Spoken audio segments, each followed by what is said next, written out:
Gostaria, antes de mais nada, de ler o teor, o trecho principal da decisão de habeas corpus. O habeas corpus concedido pelo juiz da 12ª Vara da Justiça Federal, Dr. Marcos Vinícius Rei Bastos. Sua Excelência diz: a Comissão Nacional da Verdade, instituída pela Lei nº 12.528, de 18 de novembro de 2011, tem como objetivos esclarecer os fatos e as circunstâncias dos casos de graves violações de direitos humanos praticados no período a que alude o artigo 8º da Constituição. O artigo 8º. Promover o esclarecimento circunstanciado dos casos de torturas, mortes, desaparecimentos forçados, ocultação de cadáveres de sua autoria, ainda que ocorridos no exterior. Identificar e tornar públicas as estruturas locais e instituições e as circunstâncias relacionadas à prática de violações de direitos humanos antes referidas e suas eventuais ramificações nos diversos aparelhos estatais e na sociedade. Encaminhar aos órgãos públicos competentes toda e qualquer informação obtida que possa auxiliar na localização e identificação de corpos e restos mortais de desaparecidos políticos. Colaborar com todas as instâncias do poder público para a apuração de violação de direitos humanos. Recomendar a adoção de medidas e políticas públicas para prevenir violação de direitos humanos, assegurar sua não repetição e promover a efetiva reconciliação nacional. Promover, com base nos informes obtidos, a reconstrução da história dos casos de graves violações de direitos humanos, bem como colaborar para que seja prestada assistência às vítimas de tais violações. É o que consta, ele está transcrevendo a Lei 12.528 de 2011. Prossegue o juiz: o atingimento desses objetivos não prescinde, dentre outras medidas, da tomada de depoimentos. Daí porque, aspas, é dever dos servidores públicos e dos militares colaborar com a Comissão Nacional da Verdade. O paciente militar da reserva, que, segundo relata, comandou na década de 70 o DOI-CODE do 2º Exército, atual Comando Militar do Sudeste, organização que desbaratou e pôs fim às ações terroristas de grupos ligados à luta armada, transcrevendo o trecho da petição inicial, tem o dever de colaborar com a Comissão Nacional da Verdade. Em consequência, não há como se identificar, no ato apontado como coautor, convocação do coordenador da Comissão Nacional da Verdade para a tomada do depoimento do paciente em qualquer ilegalidade. Agiu o impetrado, portanto, a comissão, no exercício regular de suas atribuições legais. Cumpre observar, por outro lado, portanto, quanto ao objeto principal do pedido de habeas corpus, que era o não comparecimento, foi negado pelo juiz, entendendo que era dever dele comparecer. Cumpre observar, por outro lado, pelo paciente o direito de negar-se a responder a qualquer pergunta cuja resposta possa, a seu juízo, incriminá-lo. É que, conquanto não tenha as atividades da Comissão Nacional da Verdade caráter jurisdicional ou persecutório, seus trabalhos envolvem o esclarecimento de fatos que podem vir a ter repercussão penal. Assiste ao paciente o direito constitucional de não produzir provas contra si mesmo. Em assim sendo, defira liminar para o fim de assegurar ao paciente o exercício do direito ao silêncio. Observo que incumbe à Comissão Nacional da Verdade assegurar a incolumidade física e moral do paciente, por isso que comparece suas dependências e atendimento à convocação que lhe foi dirigida. Intime-se a autoridade impetrada, certificando essa decisão.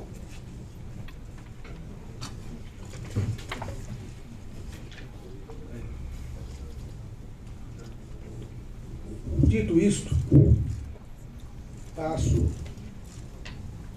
posteriormente, meus companheiros, meus colegas de comissão prosseguirão a formular algumas as perguntas que esperamos que sejam respondidas, se desejar, pelo coronel Carlos Alberto Brilhante Ustra. Pois não. Seria possível, antes de iniciarmos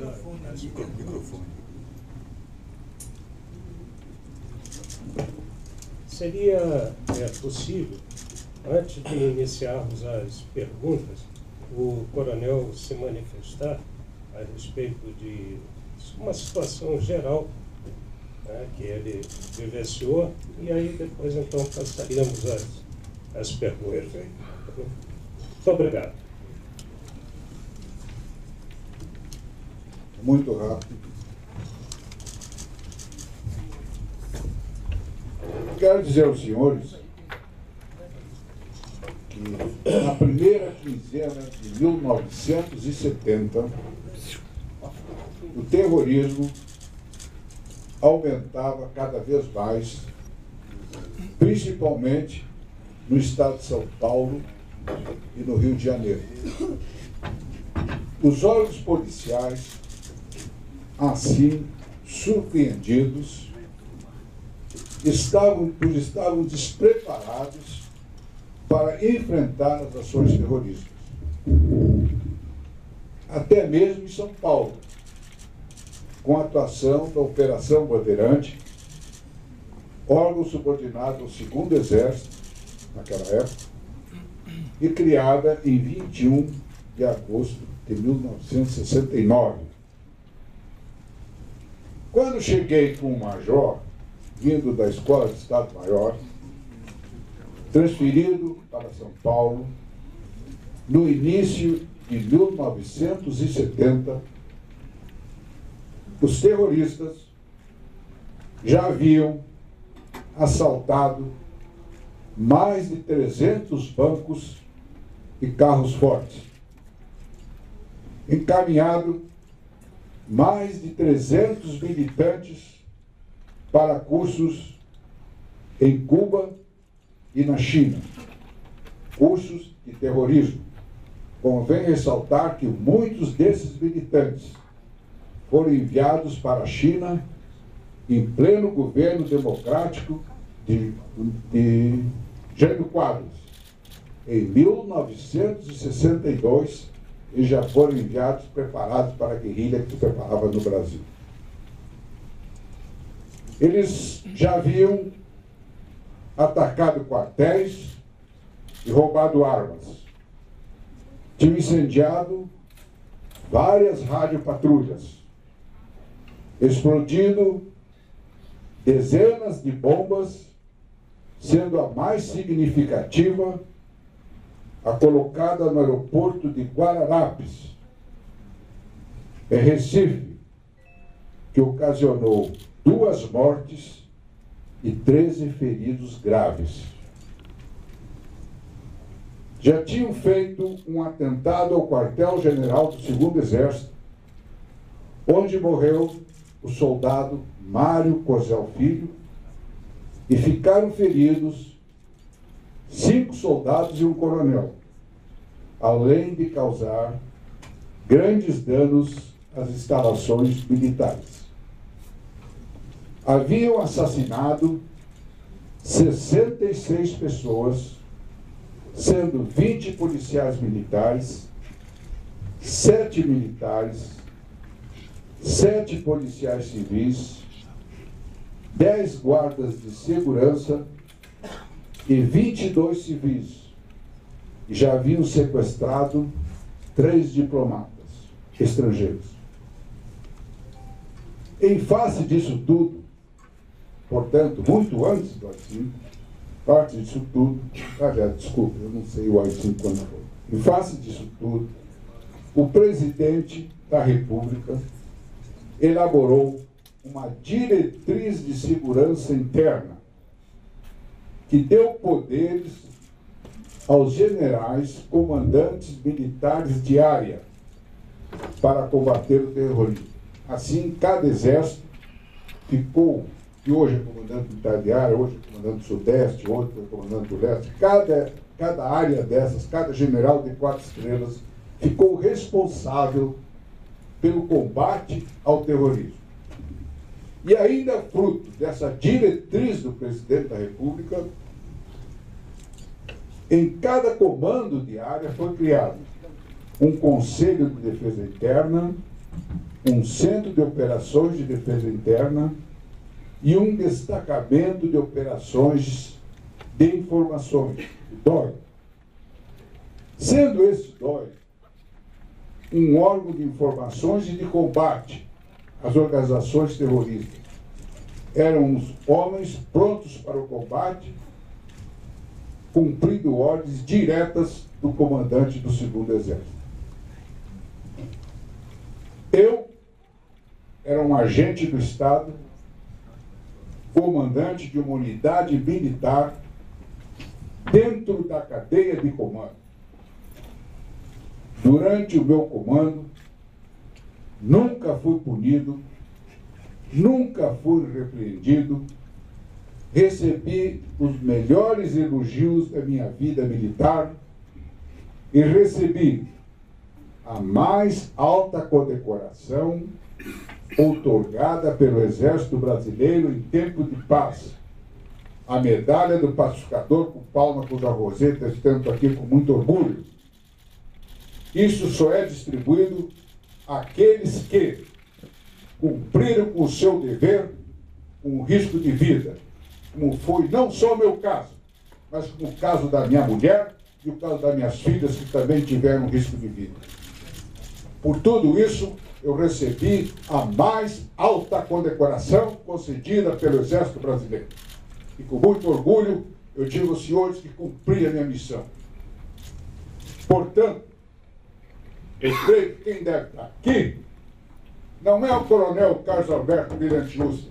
Quem tem que estar aqui é o Exército Brasileiro. Não sou eu, não, senhor. É o Exército Brasileiro que assumiu, por ordem do presidente da República, a ordem de combater o terrorismo e sobre os quais eu cumpri todas as ordens. Ordens legais, nenhuma ordem legal digna de passagem. Desejo ressaltar para os senhores todos que em todas as organizações terroristas, todas elas, e mais de 40 eram elas, em todos os seus estatutos, os seus programas, está lá escrito claramente: o objetivo final era a implantação de uma ditadura do proletariado, do comunismo. O objetivo intermediário era a luta contra os militares, derrubar os militares e implantar o comunismo. Isso está lá escrito. E isso isso consta em todas as organizações, inclusive nas 4 organizações terroristas que a nossa atual presidente da República, hoje está lá na presidência da República, ela pertenceu a 4 organizações terroristas que tinham no seu programa isso, implantar o comunismo no Brasil. Então nós estávamos cientes de que nós estávamos lutando para preservar a democracia. Nós estávamos lutando contra o comunismo. Nós estávamos lutando para, como disse Hélio Gaspari, isso aqui não se transformasse num enorme cubão. Se não fosse a nossa luta, se nós não nos tivéssemos derrotado, hoje eu não estaria aqui porque eu já tinha ido para o paredão. Hoje não existiria democracia nesse país. Os senhores estariam sob um regime comunista tipo Fidel Castro. Mas eu estou aqui porque nós vencemos, nós lutamos pela democracia. Os nossos inimigos, os terroristas, foram eleitos pelo voto dentro da democracia que nós preservamos, e por isso, dentro da democracia, eu estou aqui nesse momento. Isso é que eu quero deixar muito claro. Então, o objetivo principal da luta armada, meus senhores, não foi combate à ditadura, não, senhor. O objetivo principal foi a implantação do comunismo. Quero também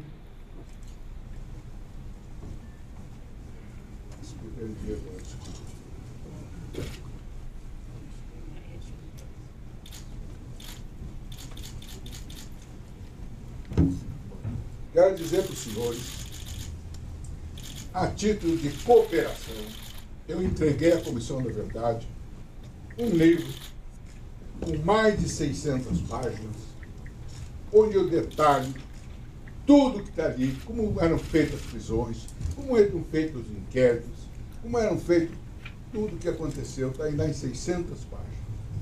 É o meu depoimento, é o que eu presto, está ali. Quero dizer aos senhores que eu agi com consciência, que eu agi com tranquilidade. Eu nunca como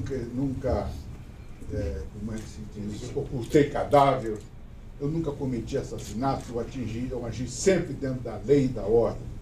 Eu nunca fui um assassino. Graças a Deus, nunca fui. Quero deixar isso bem claro. No momento, estou sendo acusado do sequestro por 40 anos de um homem que vive comigo, que eu não sei quem é, de um homem que eu nunca vi, que eu cometi junto com um delegado que eu nunca conheci, e que eu sequestrei e eu nunca vi esse homem.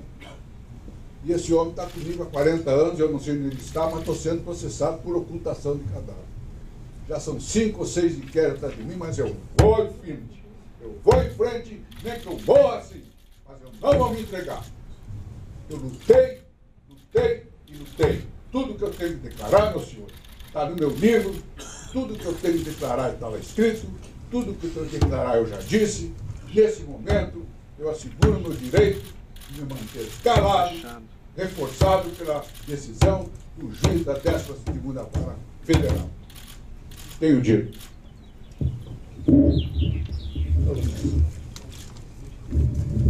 O doutor deseja manifestar-se? Eu poderia apenas fazer uma pequena digressão aqui, parafraseando o nosso ministro Aires Brito, que muito bem disse que se a gente quiser entender o mundo, estude as dicotomias dele. Nós estamos perante uma dicotomia que foi vivida de forma muito intensa por dois lados, tá? Durante um período da nossa história, e que, com toda certeza, né, deixaram ensinamentos que resultam hoje na formulação de um Estado democrático de direito. Então, chegamos aqui, né? Se estudarmos o ódio e a paixão, nós vamos ver que nesses dois sentimentos tem fatos positivos e fatos negativos. E se nós buscarmos só os fatos negativos, vamos construir o amor. Essas são as palavras, inclusive, do ministro Carlos Brito. Então, eu acredito que esse seja o objetivo maior da comissão. Né? Meu paciente está aqui hoje prestando sua declaração, trazendo as informações que dispunha. Todas as informações de valor histórico estão no livro A Verdade Sufocada, que foi entregue à comissão, e de maneiras que só me resta, como patrono do Coronel Ustra, agradecer essa oportunidade que lhe foi conferida. Muito obrigado. Sendo assim, passo a formular as questões que nós pretendemos ser respondidas pelo Coronel Carlos Alberto Brilhante Ustra. Coronel, o senhor assumiu o comando do DOI o senhor pode me interrompendo toda vez que entender que devo interromper. O senhor assumiu o comando do DOI em 29 de setembro de 1970 e permaneceu neste comando até 23 de janeiro de 71. Em seu livro, A Verdade Sufocada, diz, em 23 de janeiro de 74, em seu livro A Verdade Sufocada, diz: para que o êxito fosse ascendente, era necessário que existisse um arraigado espírito e corpo. Aqui está a projeção de um trecho do seu livro, está escrito isso. Diz também que, seguidamente, é apontado como chefe de homens que praticaram atos tais como apossar-se do dinheiro e dos bens das pessoas que eram presas, estuprar ou introduzir objetos nos órgãos sexuais das mulheres presas. Diz também que isso jamais aconteceu, porque o senhor jamais permitiria. O senhor tinha ciência das atividades dos seus subordinados, ou era possível que eles estivessem agindo à sua inteira revelia, desrespeitando os seus comandos?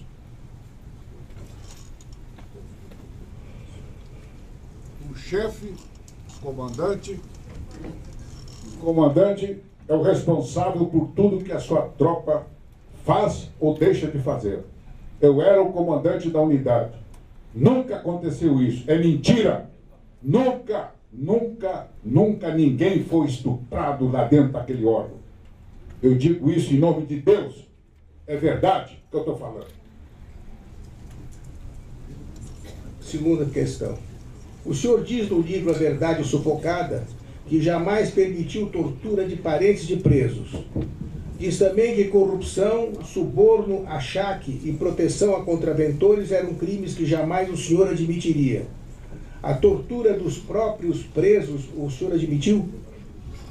Com que frequência eram utilizados o pau de arara e a cadeira do dragão?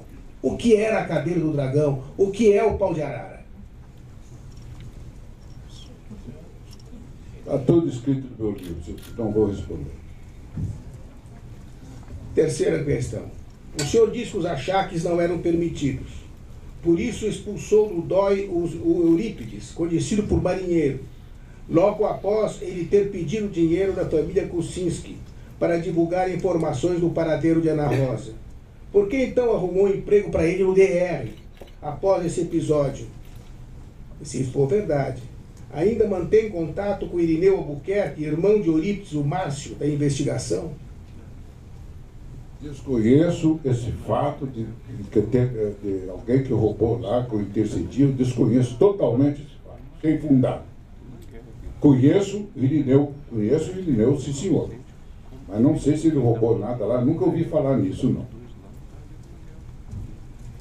Ainda consta do seu livro, A Verdade Sufocada, que no início de 72, o DOI falsificou o jornal Venceremos, órgão oficial da ANN, para difundir informações entre os estudantes. Esse tipo de conduta ilícita era admitida, apesar de o senhor dizer no mesmo livro que falta de caráter é algo inadmissível. Aqui estão duas projeções do seu livro.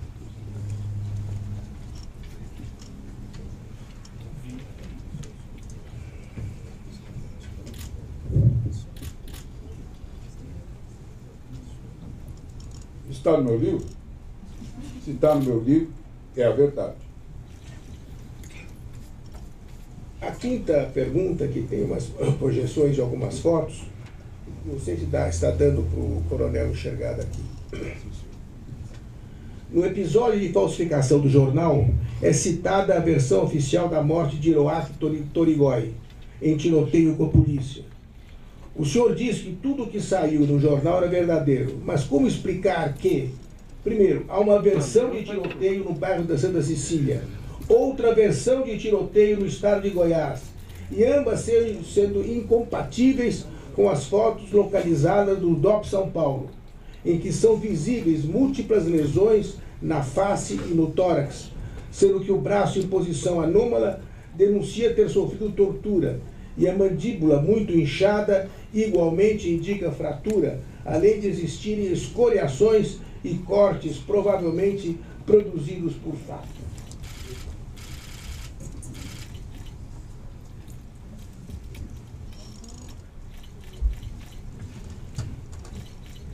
Sobre o Hiroaki Torigoi, há 3 anos atrás, ou 4, eu escrevi um documento.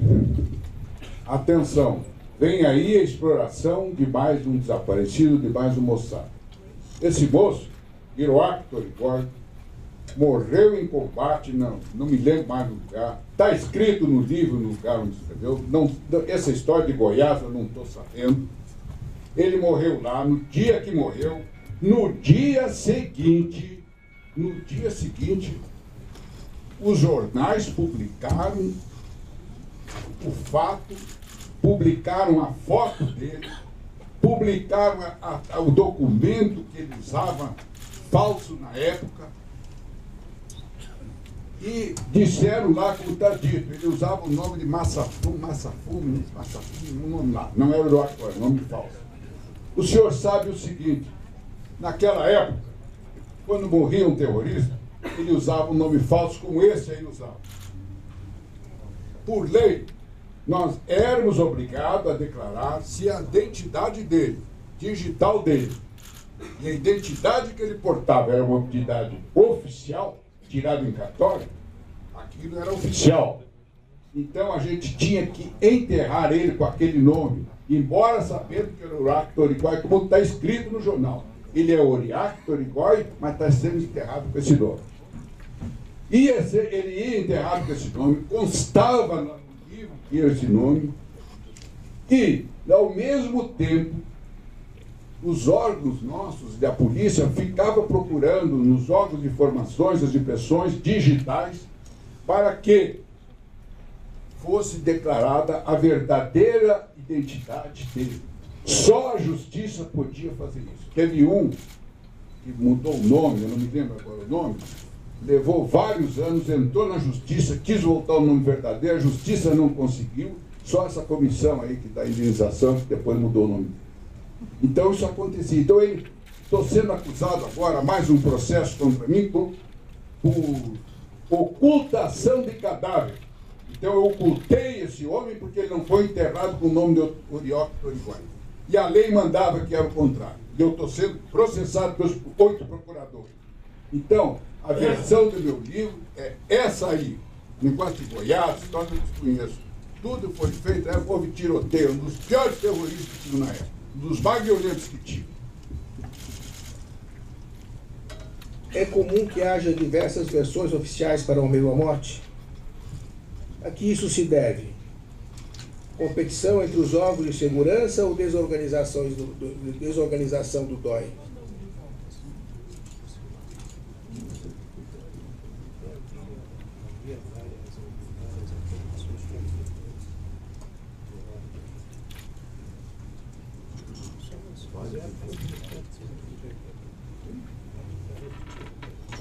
Responde que eu não entendi essa pergunta.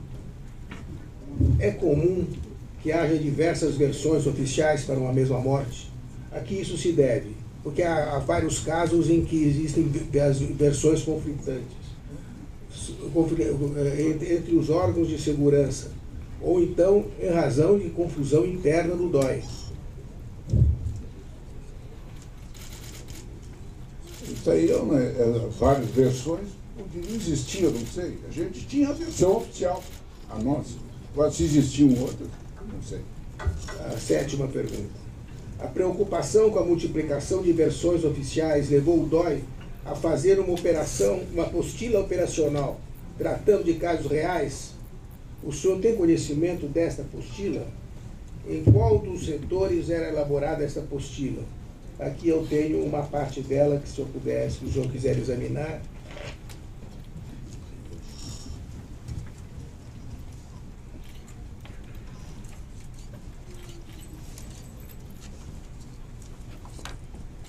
Primeira pergunta, o senhor tem conhecimento dessa apostila e podia nos informar? Isso aqui, tá, lembro.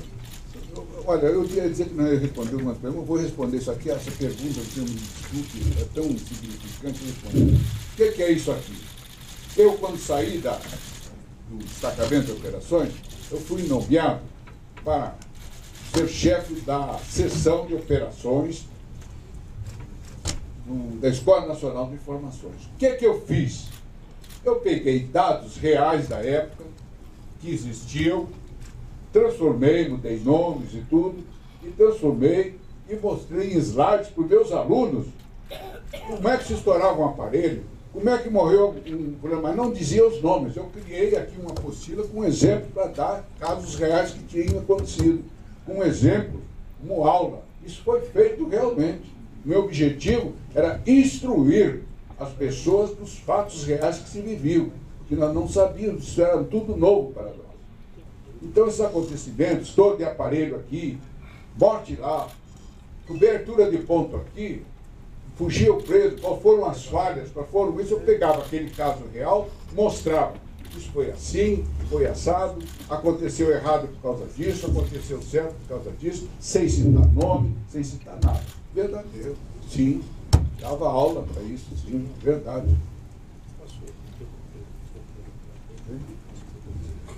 Pode? A oitava pergunta. Eu gostaria só de fazer um complemento. Perdão, doutor. Se há alguma coisa que possa... É alguma coisa... Porque, infelizmente, eu como advogado, eu quero garantir sempre a palavra a um advogado. Mas na interferência de um depoimento, talvez não fosse conveniente o senhor deixar isso para o final. Positivo. Tá, okay. Se quiser, diga para ele dizer. O senhor não está sendo inquirido, é ele.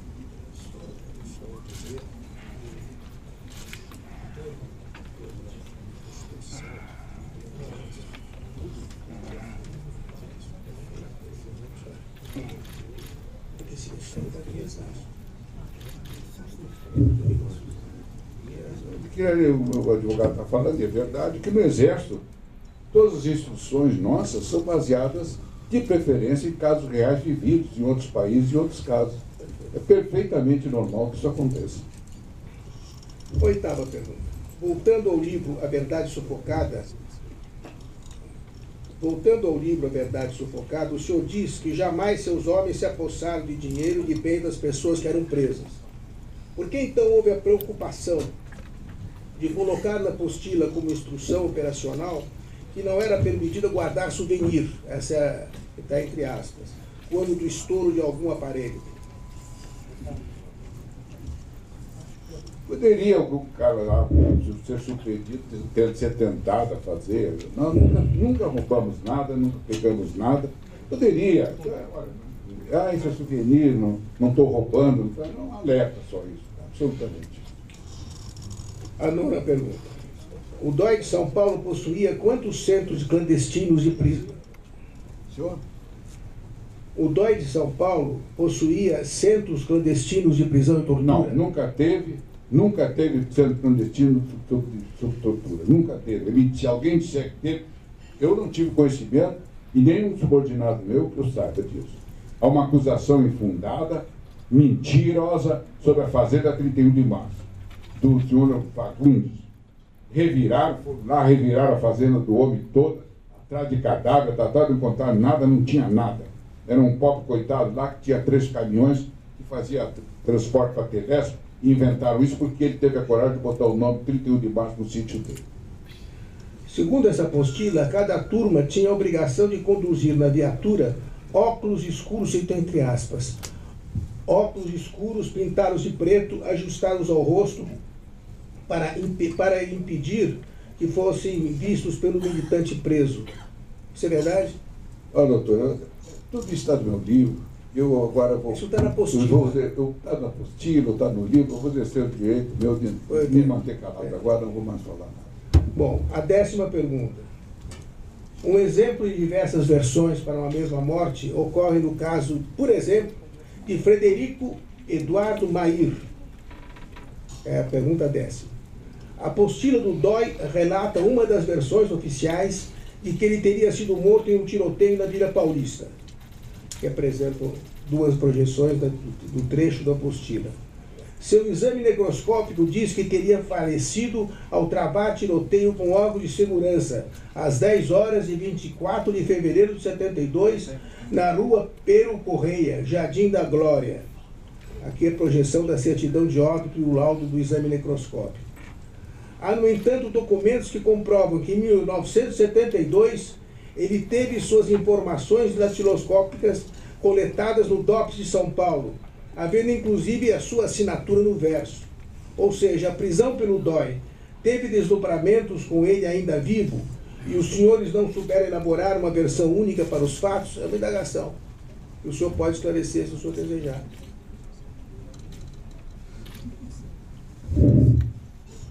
Olha, eu disse que não ia falar, mas não me contém.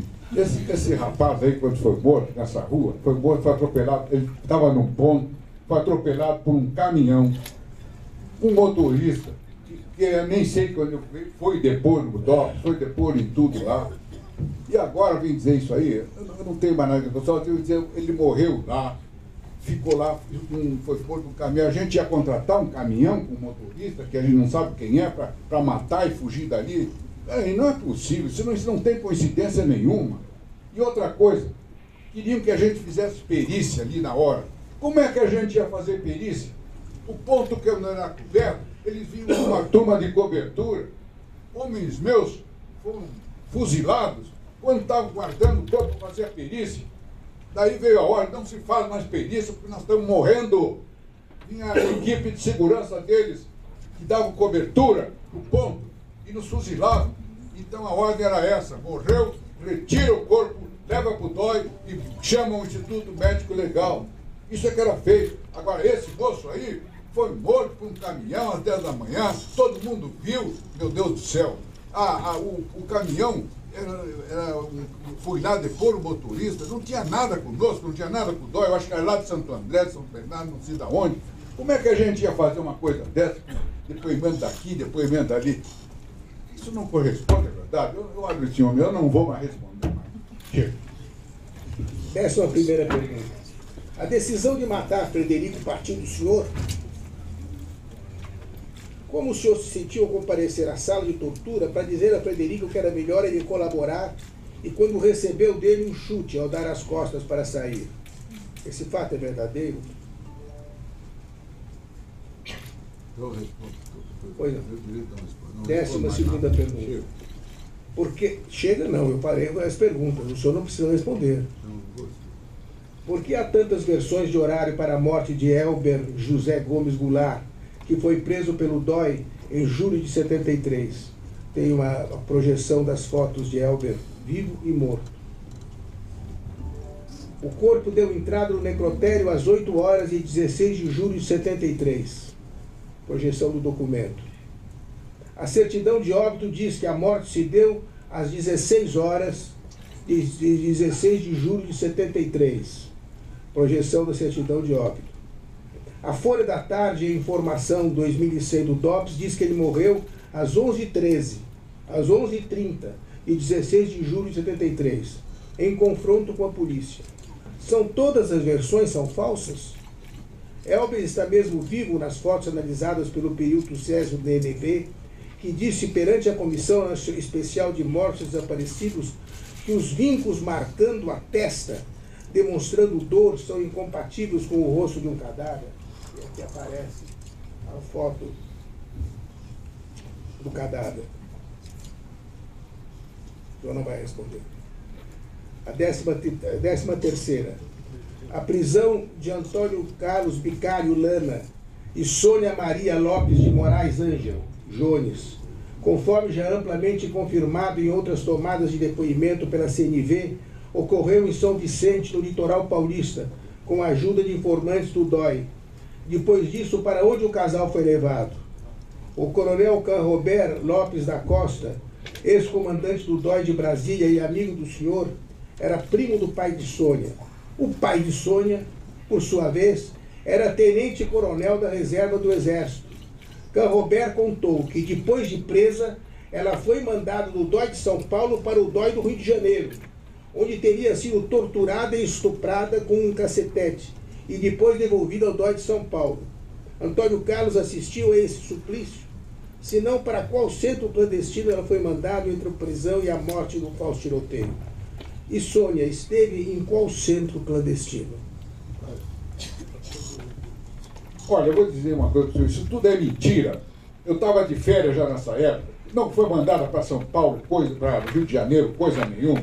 Ela morreu em tiroteio. O senhor sabe quem era Carlos Bicário Lana? O senhor sabe quantos assassinatos ele cometeu? O senhor sabe o criminoso que ele era? E ela vivia junto com ele? Foram os dois presos, entraram num tiroteio e morreram. Como é que o atestado de óbito dela dá? O que é que diz o atestado de óbito dela? Dizem que arrancaram o seio, dizem que furaram os olhos, mas me parece que o doutor Arishibata mostrou essa comissão, a foto dela, que não tem seio arrancado, que não tem nada disso, só tinha 2 tiros na cabeça. Esse negócio de DOI do Rio de Janeiro, de DOI de tudo é invenção, é mentira. E eu quero dizer que o meu livro está lá escrito, está tudo certo, está no meu livro. depois de 40 anos, como é que eu vou me lembrar da data que o rei brasileiro disse isso, o outro disse aquilo? Não tem mais cabeça para isso. Pois não. A pergunta número 14. Um dos desaparecidos políticos, Ailton Adalberto Mortati, foi preso pelo DOI em 4 de novembro de 71, na Rua Cervantes, Vila Prudente, em São Paulo. A apostila do DOI diz que ali houve confronto entre militantes e policiais. Segundo a apostila, muitos tiros de metralhadora e calibres 12 vinham da residência pelas janelas da cozinha, da sala de um dos quartos, quando foi dada a ordem às equipes para concentrar o fogo sobre as janelas de onde partiam os tiros e sobre a porta de entrada da residência. Está na apostila. A impressão, segundo a mesma apostila, era de que havia ao menos 4 pessoas no interior do aparelho, já que havia tiros vindo ao mesmo tempo da porta e das janelas. Quando a turma de choque entrou no imóvel, encontrou apenas um homem morto, que se tratava de José Roberto Arantes de Almeida. Segundo a apostila, ele teria colocado uma arma em cada janela e ele mesmo as haveria manejado. Os militantes eram tão bons atiradores que apenas um deles conseguia, com destreza, manejar diversas armas ao mesmo tempo. Isso não parece inverossímil? Enfrentar por um bom tempo toda uma turma de busca e apreensão do DOI? Olha, isso não está na apostila. Primeira coisa, isso não está na apostila. Segunda coisa, já que o senhor está mostrando tanto cadáver aí, eu queria que o senhor mostrasse o cadáver do Mário Cosel Filho, eu queria que o senhor mostrasse o cadáver lá de Recife, dos que morreram, eu queria que o senhor mostrasse o cadáver daquele mateiro que foi morto na frente dos pais, e da mãe, onde primeiro cortaram as orelhas dele, depois cortaram um dedo dele, depois cortaram a faca. Eu queria que o senhor também mostrasse o cadáver deles para todo mundo aí o que aconteceu. Eu devia mostrar o cadáver do Mário Cosel Filho. Eu estou inquirindo. Ah, bom, então tá certo. Então, meu senhor, eu não tenho mesmo mais nada a responder. Tudo bem, mas eu continuarei perguntando.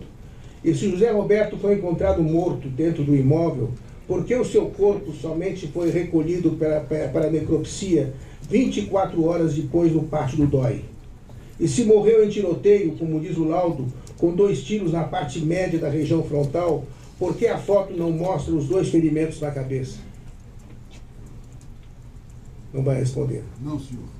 16º. No livro A Verdade Sufocada, o senhor demonstra com números que o maior efetivo do DOI adivinha das polícias militar e civil.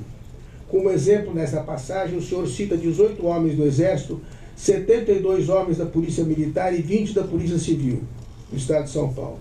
O mesmo foi dito em entrevista ao programa IAI da TV Gênesis, em maio de 2008, que o senhor afirma que o DOI contava com um efetivo de 400 homens, sendo a maioria da Polícia Militar do estado de São Paulo. Por que o DOI possuía tantos policiais civis e militares em sua estrutura? Por que o Exército não se sentia capaz de realizar esse trabalho? Essa é uma indagação séria.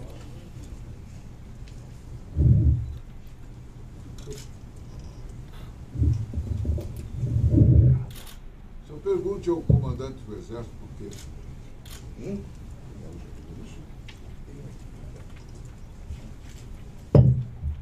A 17ª. Antônio dos Três Reis Oliveira e Alceri Maria Gomes da Silva, que desapareceram em 17 de maio de 70, quando o senhor ainda era o comandante do DOI, tem sua prisão e morte relatadas com detalhes na mesma apostila. Está na apostila. Havia sido preso Oswaldo Soares, vulgo Miguel Alfanta, e ele, interrogado com mais rigor, entre aspas, contou que em seu aparelho no Tatuapé havia um alçapão onde estavam Alceri Maria Gomes da Silva e Antônio dos Três Reis Oliveira. Uma equipe vasculhou o local, estabeleceu-se um tiroteio e eles teriam sido mortos. Há também um documento assinado pelo senhor de 21 de agosto de 72 contando a mesma história. Por que neste caso, como nos demais supostos tiroteios, as famílias não foram informadas do local do sepultamento? Por que não receberam atestados de óbito? Por que eles apareceram com eles? Onde foram parar esses atestados de óbito? 18ª. Todas as referências de ex-presos políticos ao Tibiriçá, o senhor era o seu codinome, concorda? Dizem respeito ao senhor, mesmo no cadastro de pessoas do SNI, o CADA, codinome de Tibiriçá, aparece em sua ficha. Foi um codinome usado durante toda a sua vida ou foi uma coisa criada? Por que doutor Tibiriçá? Não vou responder. A última pergunta que eu tenho, depois meus colegas provavelmente terão algumas perguntas. A família de Joaquim de Alencar Seixas identifica o senhor como um dos torturadores e responsáveis pela sua morte. Apesar de no seu laudo constar a resposta não, ou quarto quesito, que pergunta se a morte foi produzida por meio de veneno, fogo, explosivo, asfixia ou tortura, ou por outro meio insidioso e cruel, que é dos termos da lei, ele descreve as inúmeras lesões que o seu corpo ostentava, além dos ferimentos provocados por projéteis de arma de fogo. Essa tortura foi em grande parte presenciada pelos seus familiares, que foram igualmente presos, conforme afirmado pelo capitão Lisboa, o delegado Davi dos Santos de Araújo, em depoimento recente à CNV. O senhor presenciou a morte de Joaquim Seixas? Em que circunstâncias essa morte se deu? E a que tipo de tortura foram submetidos os demais membros da família? Essa eu vou responder pelo seguinte. Ivan Seixas, que é o filho dele, depois no jornal, que eu torturei, que eu invadi a casa dele, que eu prendi, que eu bati, que eu fiz o diabo a quatro. Nesse dia. Nesse dia, meu senhor, está lá o rádio, eu estava internado no hospital militar, está lá nos meus autos, está lá nas minhas alterações. Como é que eu estava internado e eu estava fazendo tudo isso?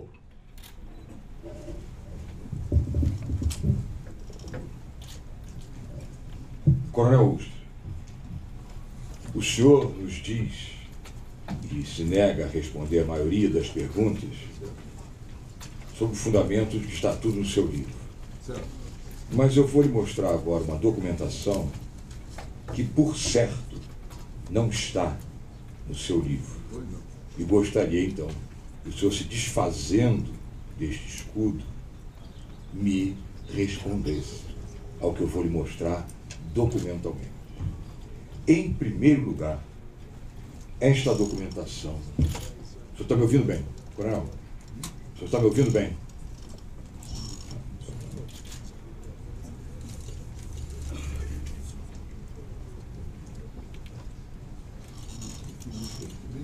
Pois não, fique à vontade. Temos o dia inteiro.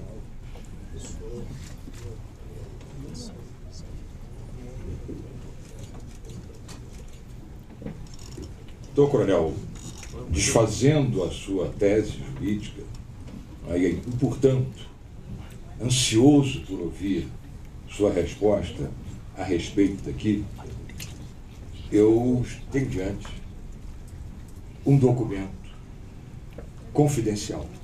Por isso não está no seu livro. Um documento confidencial produzido pelo Serviço Nacional de Informações. Portanto, um documento produzido pela cadeia de informações da estrutura do Estado ditatorial militar, que ninguém sabia e que hoje temos acesso. Esse documento, o doutor poderá exercer amplamente o direito de defesa a posteriori, para dar fonte a ele, é encontrado no Arquivo Nacional ACE 2750-80-004, página 14. Esse documento é o encaminhamento ao 2º Exército, que faz um relatório periódico de informações secreto, sigiloso, antidemocrático. Democracia, dirá certamente o ministro Aires Brito, é o regime da transparência, das divergências públicas e claras, sem a violência. Essa é outra frase que eu acho que o doutor deveria citar também. Mas esse documento se constitui no relatório de estatística do DOI-CODE, do 2º Exército, do mês de outubro de 1973, portanto, sob o comando do coronel Brilhante Ustra, que leio: discriminação. Passagem de 30 de setembro de 73 para outubro de 73. Presos, isso é uma movimentação que vinha desde lá do seu tempo, isso assume em 70, correto? Presos pelo DOI-CODE, segundo Exército, 1.713 pessoas. Em outubro foram presas mais 73 pessoas, total de 1.786 pessoas. Encaminhados ao DOPS, aí e presos pelo DOI-CODE. Aí vem subitens. Encaminhados ao DOPS de São Paulo, 706. Espero que o coronel converse, depois eu continuo. Não lhe cansarei. Encaminhados ao DOPS de São Paulo, 7, mas temos que esclarecer, a Comissão da Verdade para esclarecer, né? Se a lei nos exige que esclareçamos circunstanciadamente, que é o que eu estou exatamente seguindo a lei. Encaminhados ao DOPS, 706. Mês de outubro, 707. Encaminhados aos outros órgãos, 168, 169. Liberados, 772, 58, 830. Mortos dentro do DOI-CODE do segundo Exército em documentação secreta. Mortos dentro do DOI-CODE do segundo Exército. Mortos, documento oficial secreto. Mortos. 45 mortos. Aí temos um segundo item, por favor, não me interrompa. Eu não me interrompi, eu ouvi. Então, isso é a boa democracia. A gente tem a paciência de ouvir.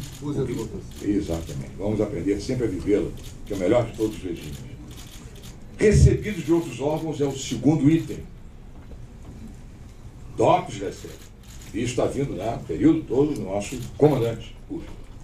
729. Mais 3, 700, vem de outros órgãos para o DOI-CODE. E lá ele encaminhou para, de outros órgãos, e lá ele encaminhou para o DOPS 289. Encaminhou para outros órgãos 273. Mortos de pessoas que no DOI-CODE chegaram, recebidos de outros órgãos. Mortos, 3. Muito bem. Mês de dezembro de 73. Documentação oficial, agora para o doutor, se quiser checar, a CE 27 50 80 004. Vem tudo ali bonito. Não, vamos poupá-los e tal, para aqui, mas quem quiser depois pode ver, examinar, público. Dezembro de 73. Reviva a memória que em outubro de 73, mortos 45. Dezembro de 73, mortos 47. Então, no período em que o senhor comandava o DOI-CODE, pessoas que lá estavam presas, sem nada, menosprezando os mais elementares direitos de investigação, defesa, lá dentro,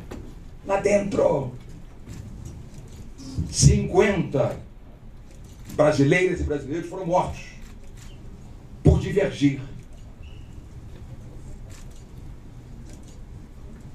Isso não está no seu livro. Tá, sim, senhor. Então eu gostaria de... Gostaria que o senhor dissesse... Deixa eu falar que eu vou contestar. Não, estou terminando. Então eu gostaria agora que o senhor... Aqui que eu vou contestar. Pode, claro que sim. Por favor. É todo o seu direito. Agora eu gostaria então que o senhor me dissesse... Está aí no meu livro, você procura aí. Não, gostaria que o senhor me dissesse. Uma página, então... Tem o meu livro para a comissão? Eu não vi no seu livro, confesso que eu não vi. Esse documento secreto eu não vi no seu livro. Está no seu livro? Está, sim, senhor. Documento, esse... onde eu comento que o Jornal do Brasil, o Jornal de Brasília, publicou esse fato aí, e eu comento... Não, isso não é um fato. Não, senhor, eu comento tudo isso. Esses dados estão lá no meu livro. Eu não vi no seu livro esses dados, não vi esse documento secreto no seu livro. Se tiver o meu livro aí, por favor. Mas o senhor então vai se negar A também. moça tem ali um livro. Mas o senhor tinha que explicar a morte de pessoas. Quero explicar para o senhor, não. assim que o senhor me der o livro, eu vou explicar. Bom. Moça, me faz um favor. Eu quero, estou doido para explicar.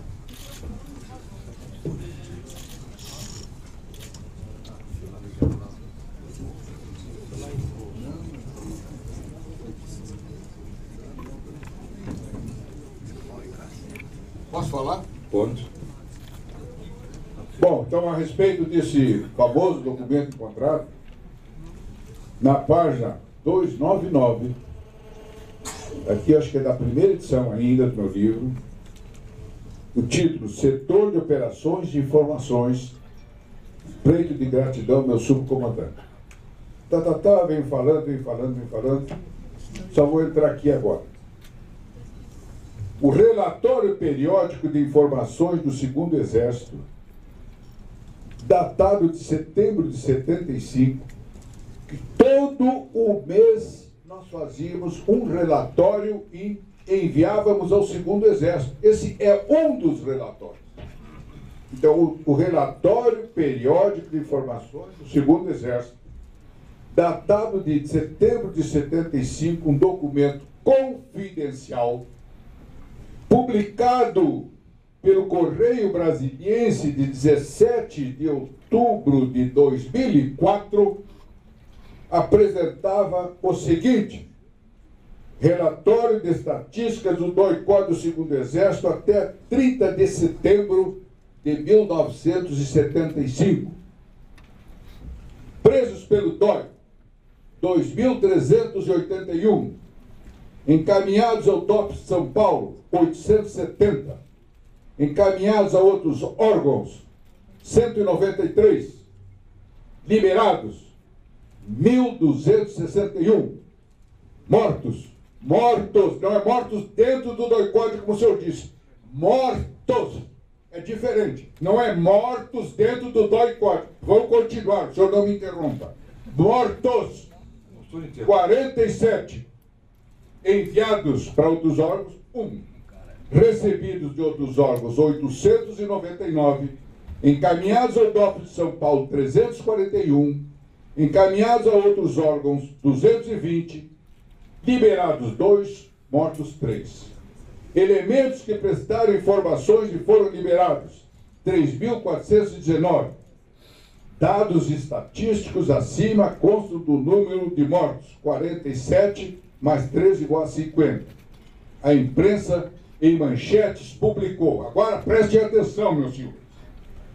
As manchetes em si são tendenciosas. Induzem o leitor a pensar que as mortes aconteceram dentro do DOI e não, na realidade, mortos em combate. Essa mesma imprensa deixou de publicar que no mesmo período, só em São Paulo, os terroristas mataram entre civis, policiais, militares, 53 pessoas, Os dados estatísticos de uma tropa em combate, obrigatoriamente, têm que citar a quantidade de prisioneiros, de desaparecidos, de feridos e de mortos. Se o Exército omitisse o número de mortos, as manchetes provavelmente seriam: Exército esconde o número de mortos. Sempre admitimos que houve mortos. Desses mortos, 2, segundo minhas pesquisas, suicidaram-se no DOI. Vladimir Herzog e Manuel Filho, não no meu comando. No meu comando, meu senhor doutor Fantanes, ninguém foi morto lá dentro do DOI. Todos foram mortos em combate. E os que o senhor disse que foram mortos dentro do DOI não é verdade. Eles foram mortos pelo DOI, em combate. Fora, na rua, dentro do DOI, nenhum. Reputo, o senhor não está certo no que o senhor está dizendo, está aqui publicado. Não precisa se exaltar. Não estou exaltado, senhor, porque a mentira me revolta. Mas não é mentira. É mentira, sim, senhor. O senhor vai me desculpar? É mentira porque está aqui escrito. Dentro do DOI não houve nenhum. Não, eram uns anjinhos que estavam lá dentro que foram mortos? Não, senhor. Foram mortos de armas na mão, na rua. Sim, agora deixa eu dar a palavra que eu... Dou a palavra. Ótimo. Veja bem, e não adianta que nós vamos ficar aqui interpretação, mas é claríssimo que está aqui. É um relatório de estatística do DOI-CODE do Segundo Exército. Faz uma estatística, discrimina uma movimentação mensal e coloca como título: presos. Aqui está claríssimo: presos pelo DOI-CODE do Segundo Exército. Esse é a caixa alta aqui. Portanto, no mês de outubro de 73, em caixa alta, está presos pelo DOI-CODE do Segundo Exército. Depois desse, portanto, desse universo de presos, vem porque é discriminação, vem os subitens encaminhados ao DOPS. Até aquela data, setembro de 73, 706, encaminhados a outros órgãos, 168, liberados, 772, mortos, 45. E aqui tem um outro documento, meu Deus, de dezembro de 73, 2 meses após, de novo, presos pelo DOI-CODE do Segundo Exército. E aí vamos à discriminação. Aqueles DOI-CODE prendeu, e agora vai discriminar aquele montante. Encaminhados ao DOPS, 708, encaminhados a outros órgãos, 170, liberados, 862, e agora, 2 meses depois, mortos, 47. Então, só para raciocinar, nesse espaço de 2 meses, 2 mortes aconteceram, meu Deus. Isso é um óbvio, eloquente, e não há que se dizer que isso aqui mortos em combate na rua, nada disso. Isso aqui está dentro, olha, vamos, pelo amor de Deus, é desafiar um nível de inteligência. Isto aqui é uma prestação de contas secreta, confidencial, feita pelo DOI-CODE aos escalões maiores. O coronel acabou de dizer que os escalões maiores mandavam, sim, portanto, presta-se contas a quem manda, e está aqui.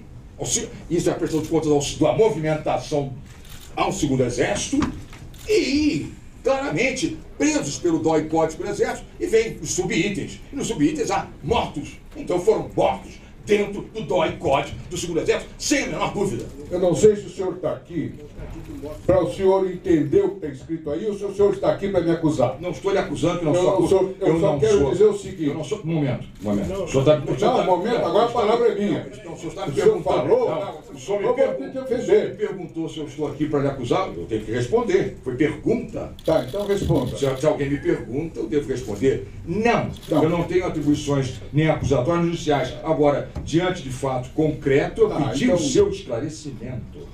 Agora, senhor, nós éramos órgãos de combate. Toda a situação de operações em qualquer exército no mundo faz seu relatório de morte, desaparecidos, faz tudo. Isso é normal.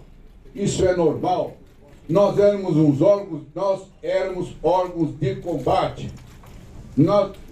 Apareceram 3 mortos depois. Apareceram. Esses mortos estão relatados no meu livro. Onde é que aconteceu? O senhor não quer acreditar. O senhor acha que eram santinhos que foram executados lá dentro. Não havia terrorismo naquela época. Meu senhor, doutor Fontana, pelo amor de Deus, doutor Fontana, eu agora não respondo mais nada para o senhor, porque o senhor, pelo amor de Deus, o senhor não está interpretando direito.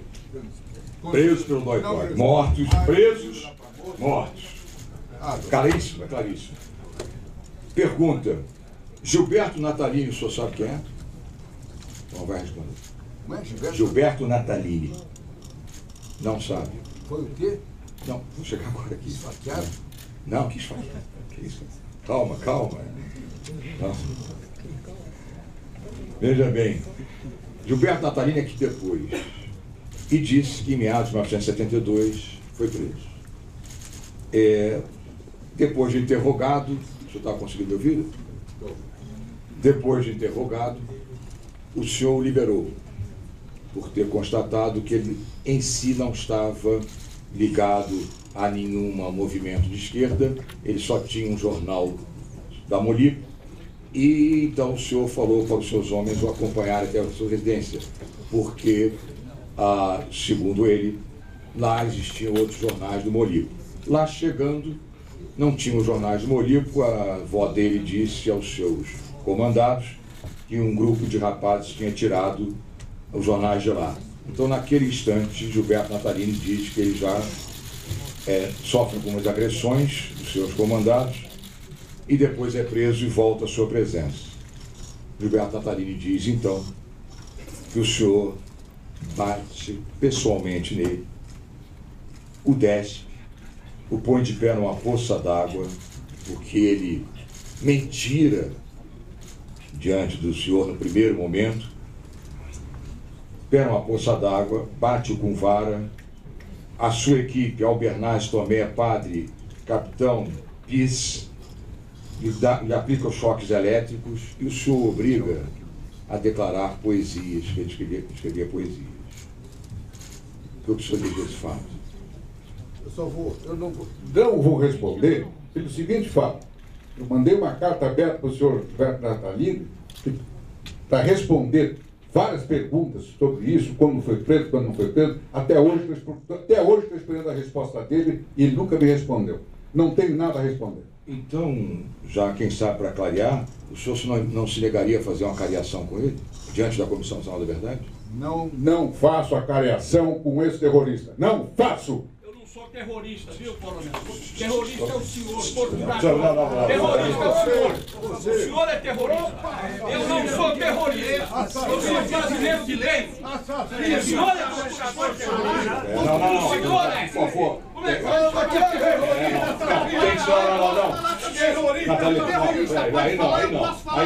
Natalini, não, ninguém fala. Ninguém fala. Senta todo mundo. Se ninguém fala, ninguém fala. Ninguém fala. Só nós. Sim.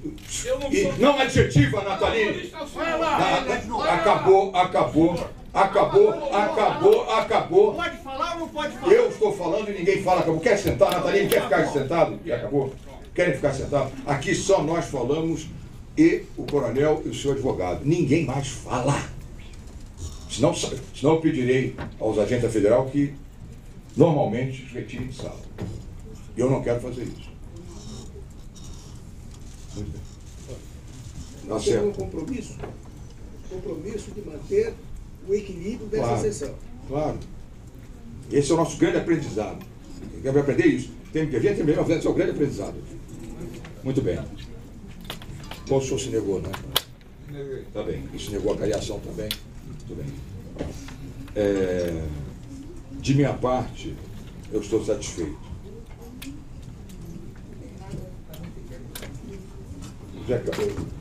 Zé Paulo. Então, agradecemos a sua presença e colaboração com a Comissão Nacional da Verdade, o doutor advogado também, o escolhido também. Muito obrigado pela presença. Então, descansar.